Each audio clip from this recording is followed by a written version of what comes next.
আমাদের উপর যে স্বৈরাচারের জগদ্দল পাথর ছিল এবং পৃথিবীর ইতিহাসে অন্যতম ৫৪,০০০ বর্গ মাইল এলাকায় ১৬ বছর ধরে বিচরণ করেছে।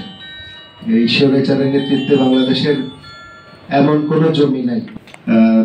দেশ আন্দোলন হলো, মানুষের মানসিক আন্দোলন হয়েছে। যে মাঠে নামতে পারে নাই সেও কিন্তু মনে মনে ঘৃণা করেছে এবং যারা আন্দোলন করছে তাদেরকে চাপড় দিয়েছে।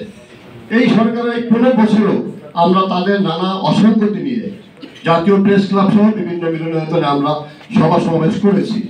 আপনারা লক্ষ্য করছেন যে সাগর রুনির মতো সাংবাদিক হত্যা হয়েছে। এই গণ আন্দোলনে যারা শহীদ হয়েছেন তাদের রুহের মাগফিরাত কামনা করে আমি প্রধান অতিথির দৃষ্টি আকর্ষণ করছি। গতকালকে আমাদের ভাই গোপালগঞ্জে শওকত আলী দিদার সাহেব নিহত হয়েছেন। হয়ে যে নির্যাতন নিগ্রহের শিকার হয়েছেন তিনি, আমার মনে হয় এমন নির্যাতনের শিকার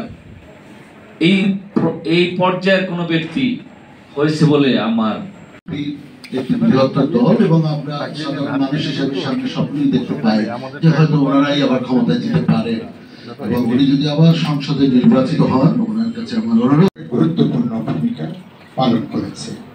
আশা করি এই ব্যাপারে আপনারা সতর্ক থাকবেন। এই ব্যাপারে নিশ্চয়ই আপনাদের একটা পরিষ্কার অবস্থান থাকবে এবং বিভিন্ন সময় এরা কিন্তু বিভিন্ন সরকারকে এবং তারা কিন্তু বিপদে ফেলার জন্য এদের কিন্তু বড় ধরনের একটা ভূমিকা আমরা কিন্তু এই জাগরণে আমি এটাকে বলি ১৬ বছর এবং ৩৬ দিন বিরোধী রাজনৈতিক দলগুলোর ১৬ বছর পালিয়ে যাওয়া শেখ হাসিনার আমলের সমাবেশে ওনার বক্তব্যগুলো আমি মন দিয়ে শুনি। আমি একজন ক্ষুদে ব্যক্তি, ওনার সামনে প্রধান অতিথি হিসেবে কথা বলা দুঃসাহস আমার ছিল না। আমার মনের মানুষ, ব্যক্তিগত মন না, আদর্শের মনের মানুষ।